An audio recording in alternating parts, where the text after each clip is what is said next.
Warbound Radio is geared towards reuniting and highlighting the warrior class of black society and the importance that still remains relevant regarding the uplifting and bolstering of black men. Through scripture, intelligent thought, and reflection, we can control our direction towards victory in higher planes. All clips utilized in this podcast are considered fair use.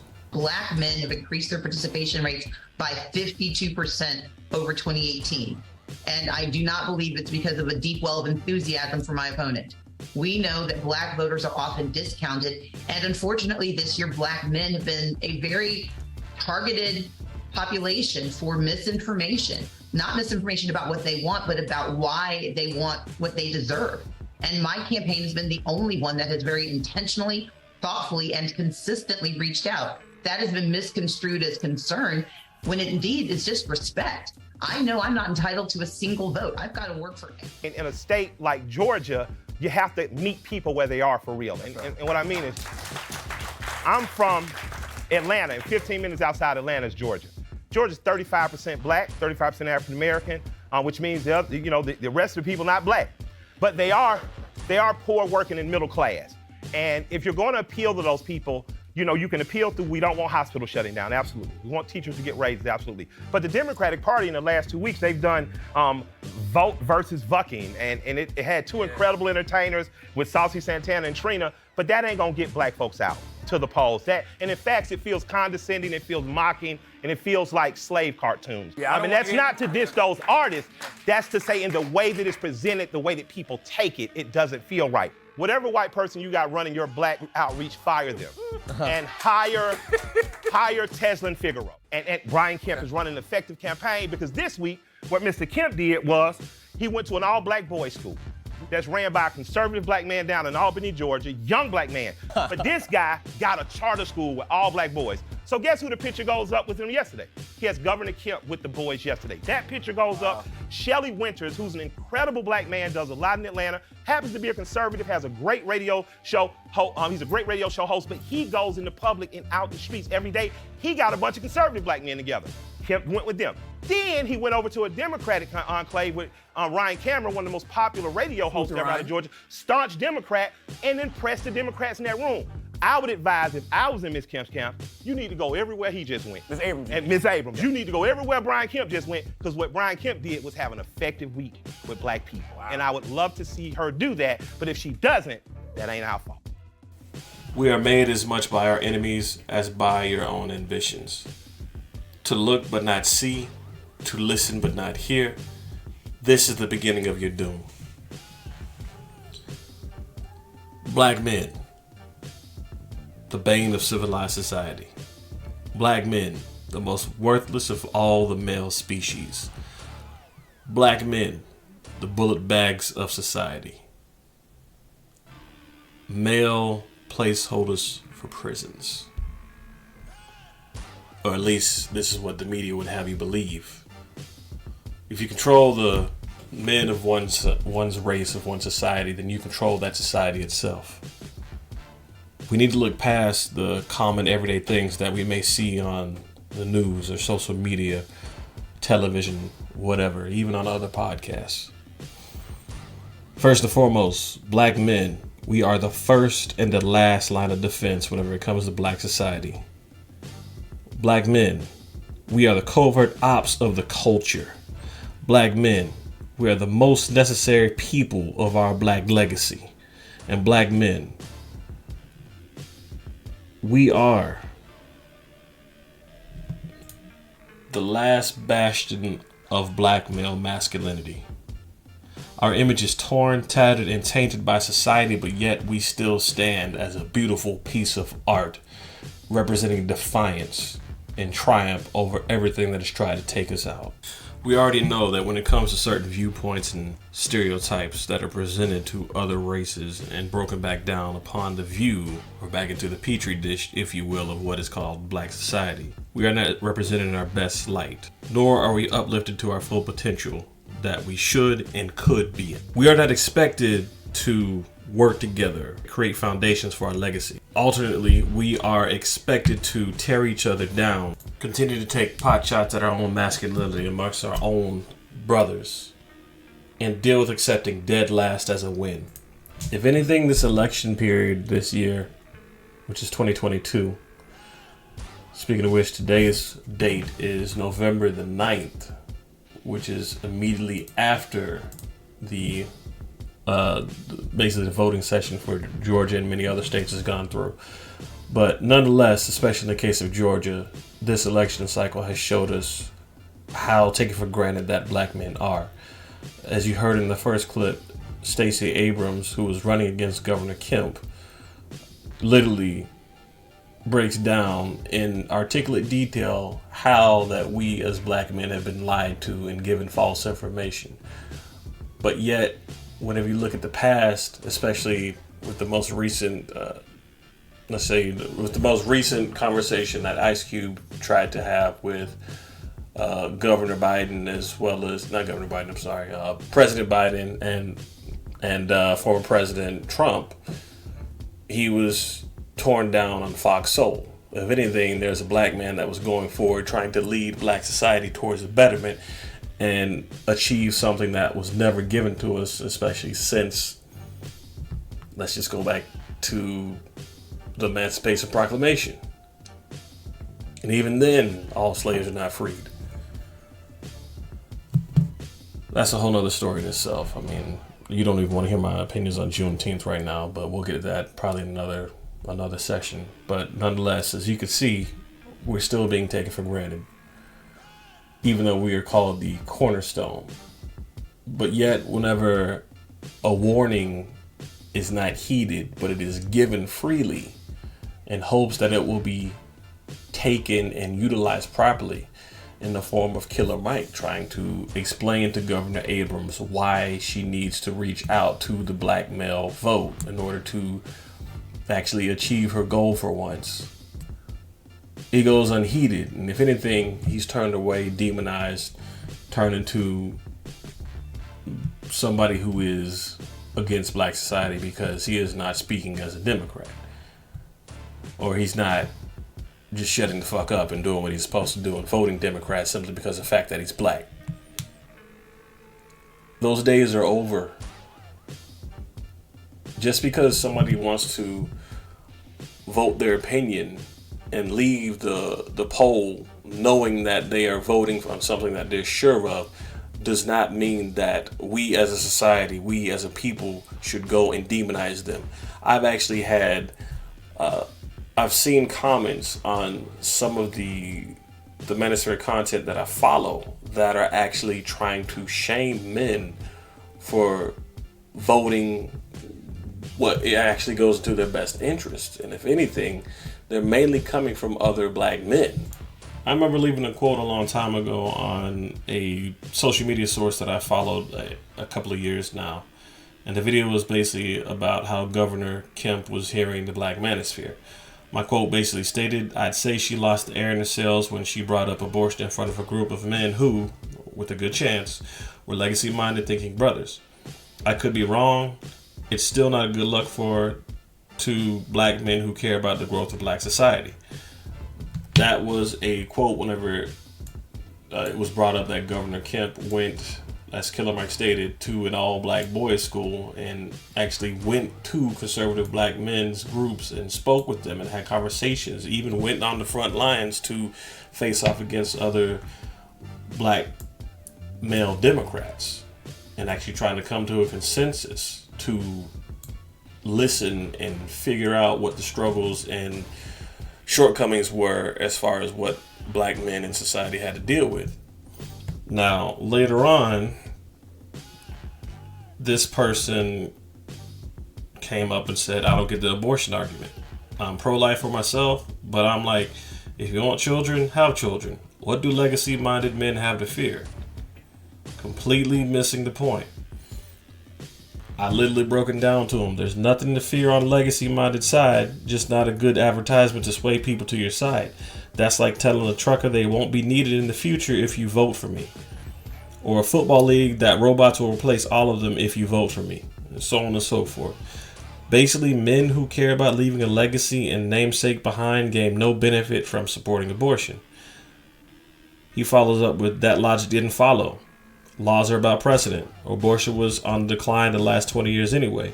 It's about not building a bridge to outlawing gay marriage and a myriad of other things. It's about not being authoritarian. Like I said, I'm pro-life for myself, but I'm not about strong-arming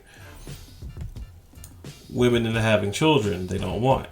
It's a weird argument. Like, are you about black people having more kids, which he said he is, or making the decision not to have more kids before becoming pregnant? The overturn of Roe-V-Wade is about preserving white life, as white women in the Western world aren't having children above replacement levels. Again, abortion rates were falling anyway. Women just aren't having children like they used to. Nowhere in the first comment did I say anything about Roe versus Wade or forcing women to have children they don't want to have. So honestly, where the fuck did this come from? This person is basically speaking from the way they feel about certain things without taking in the full totality of all the information that is being put in place in front of them.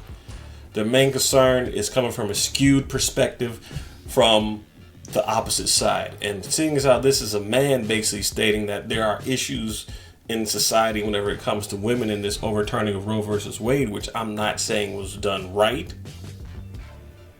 But at the same time, there's also realization that if you are a legacy-minded man and you are trying to have a family and you have committed yourself to one woman, then all of a sudden something goes wrong to the point where you look up one day and that woman's like, I don't want to have this kid. And you're like, why don't you want to have this kid? We've been together for so long.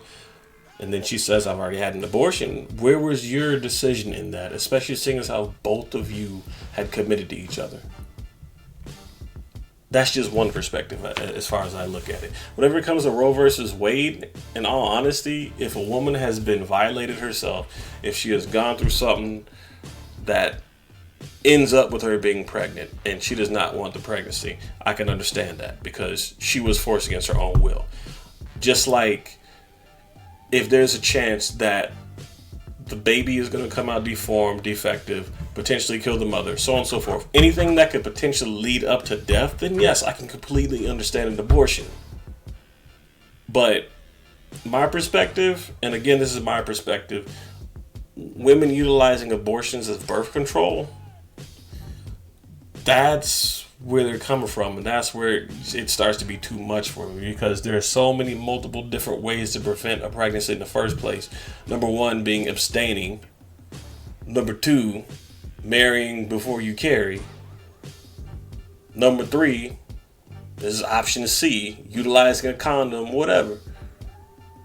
There's multiple different options out there, but to any man who gives a damn about his legacy, going up in front of a whole entire group of men talking about Roe versus Wade is not exactly the best way to sway black votes towards your campaign, as we can all see, because once again, she lost.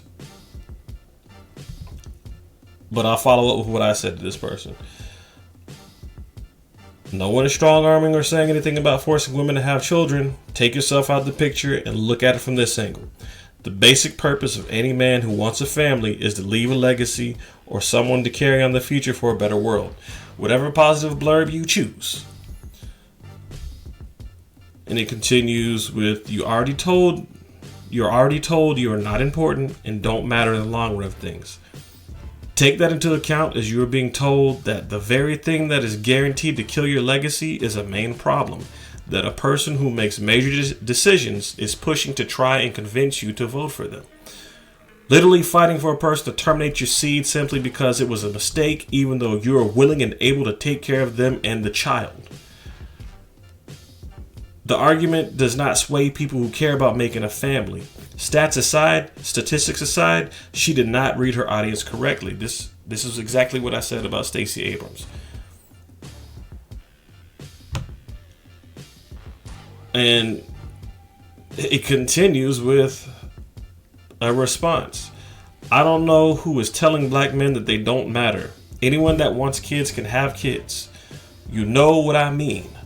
It is a fairly rare situation where a man gets a woman pregnant and he wants the child, but she does not. I know it happens here and there, but that's mostly a false narrative. If anything, it's the guy trying to convince the woman to have an abortion. If the woman wants to have an abortion against the man's volition, that's almost certainly not a marriage or even a relationship. Well, no shit. So it finally got to a point where this person kept trying to sidebar and talk about Governor Kemp, but I kept bringing it back to the main focal point, which was Stacey Abrams. And he kept trying to sidebar and deflect and go back to Kemp, and I kept bringing it back to the point where I said, we are not talking about we're not talking about Kemp. Kemp was never included in this conversation. We are specifically talking about Abrams.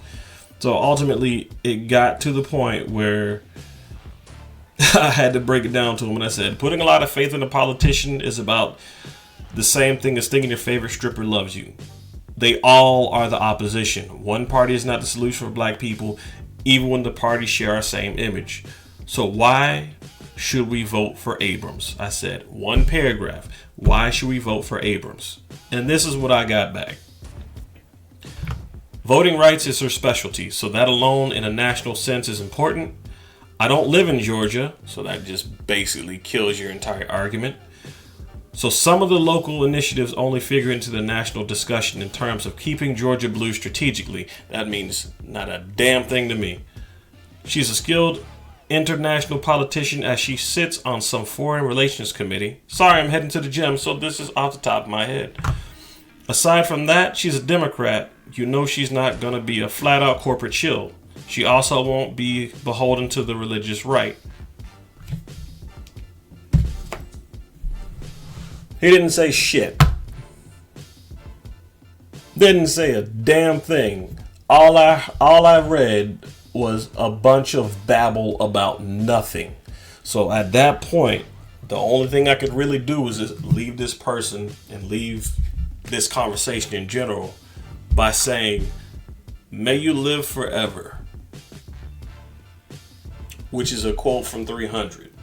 Whenever the Spartans were betrayed by the hunchback and they asked the king, King Leonidas, to throw down his spear and his shield, before he did anything, he looked the traitor dead in the face and said, may you live forever, which is basically an insult because you are going to have to live forever with the evil that you've done in betraying your own people and failing to see the end goal, which is exactly what this person is about. And if my views about abortion offend some people, I'm sorry, that's just how I look at it, because I've known somebody who's gotten not multiple abortions, but I've known somebody who's gotten an abortion. And as soon as she walked out, she was heartbroken because the last thing she was able to see on the screen was the life before it was taken away from her.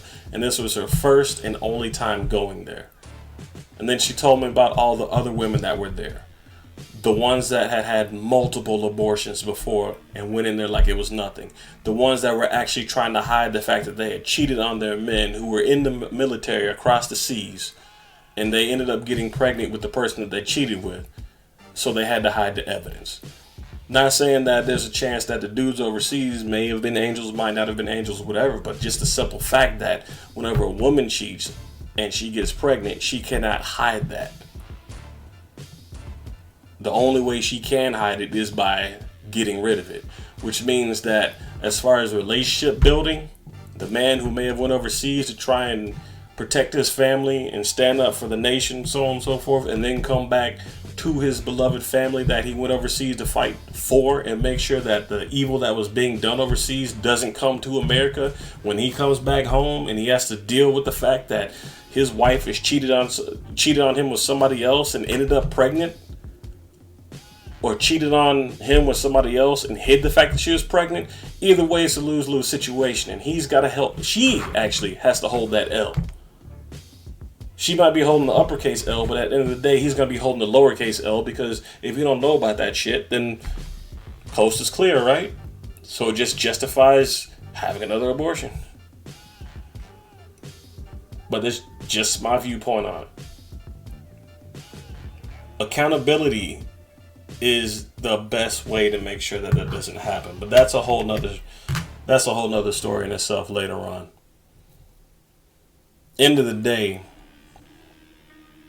being taken advantage of, being told what to do, being told that you're not worth anything, and having to live every single fucking day with this shit, it gets old.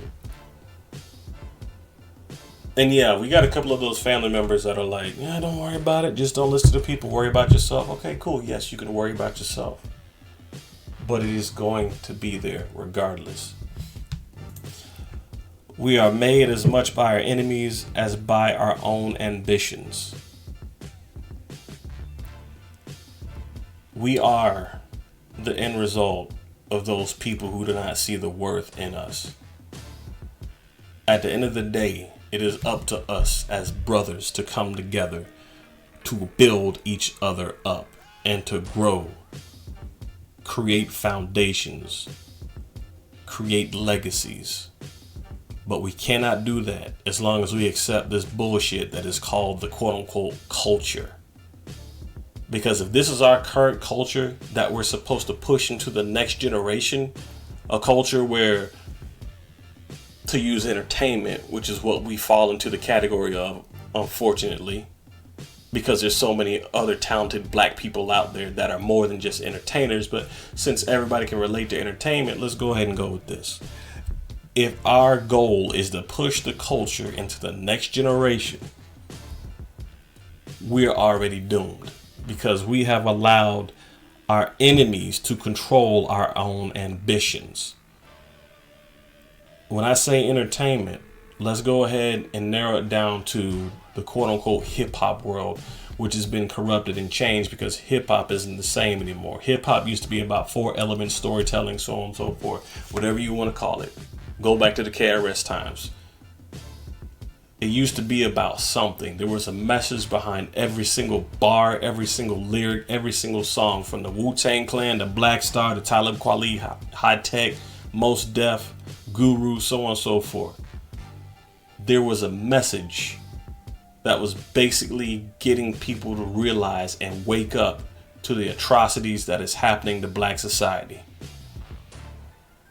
And then you look up now, and hip hop has been taken away, turned into a hybrid Frankenstein of mixing rap with drug culture, violence, so on and so forth, whatever. And I'm not saying it's all hip hop, because you do have some people out there that do try and get that message out and do try and do positivity for the society. But nonetheless, if we take our hip hop culture now, especially with the high rate of death that's been going on amongst our artists, which, by the way, Abrams was pushing a couple of hip hop artists as well during all this stuff. She had the Migos come out to basically push her platform. And if you look now, the Migos are, number one, they're broken apart, but number two, they recently lost somebody.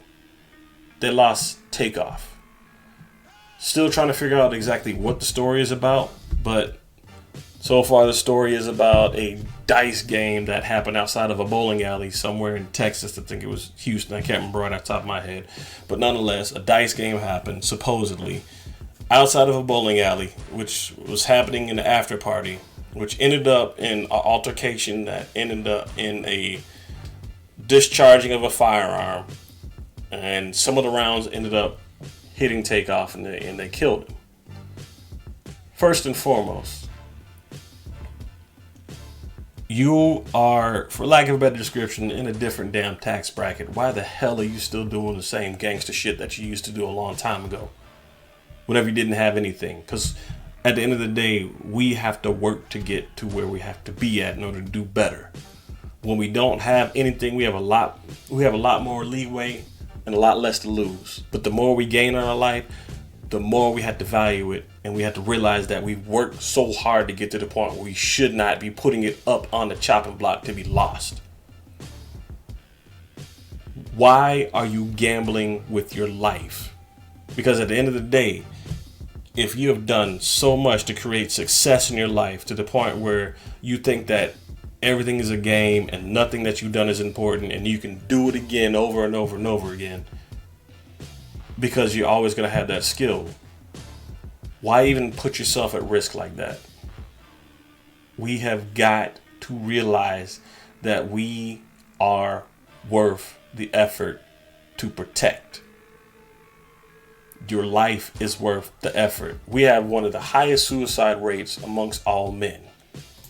If we look at the data from 2011 to 2020, suicide rates for Black African American populations by sex, and this is on the Suicide Prevention Resource Center website. And this is at a rate which is age adjusted per 100,000. Out of the overall United States percentage of 22.9 people per 100,000, basically 22.9%, adjusted, like I said, at age per 100,000.